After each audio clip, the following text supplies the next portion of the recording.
Welcome all to a new episode of the FirePorter Collection. For this episode, we're doing Porter. Yeah. If you don't like him, you're a bitch.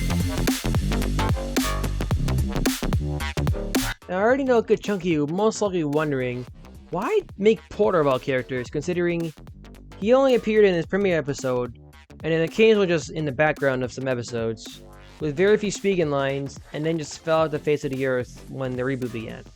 To put it simply, I just find the character interesting. In school basis, he's an interesting way he was introduced in his premiere episode, season 18, and it's also where my name comes from my YouTube channel. The Porter part in FirePorter partially comes from this Random Thomas character that hardly anyone remembers. But enough praising this absolute chat of a side character that's very underrated. Let's dive into my alternate universe take for Porter the Dockside Shunter.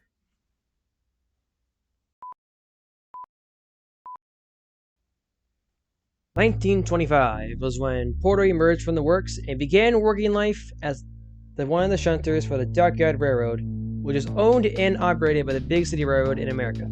Porter worked alongside the likes of Puffa and Little Owl at the Big City port, shoving around trains and unloading ships, the usual dockside shunter lingo. That was until 1942 when Porter was shipped overseas to help out in World War II.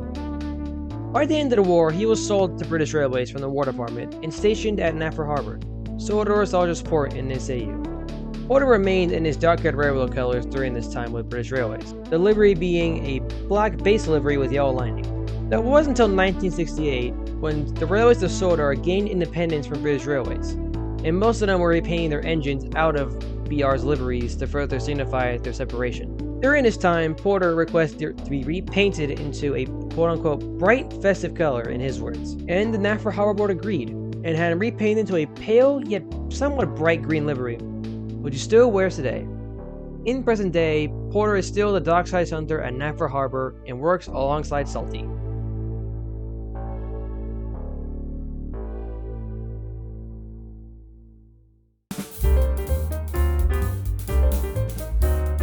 Porter was a pretty easy model to complete.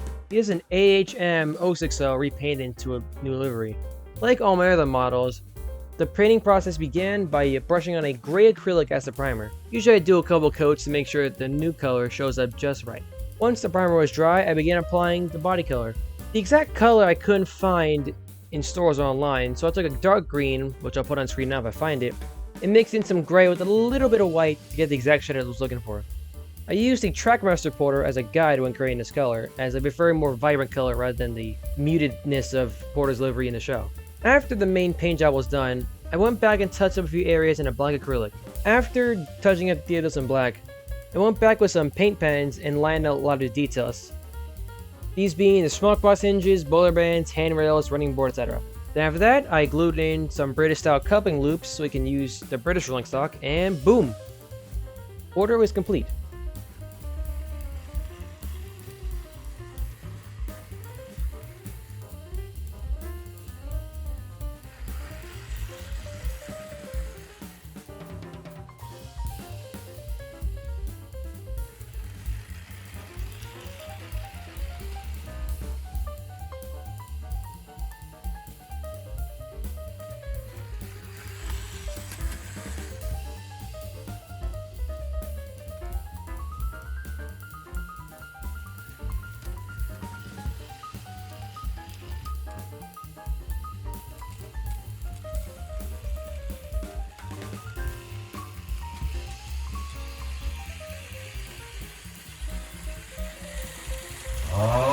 Porter, in the grand scheme of things, may be a pretty obscure character, but he's one of my favorites. I think he's kind of underrated in my opinion, and I'm so glad to have him in my collection finally.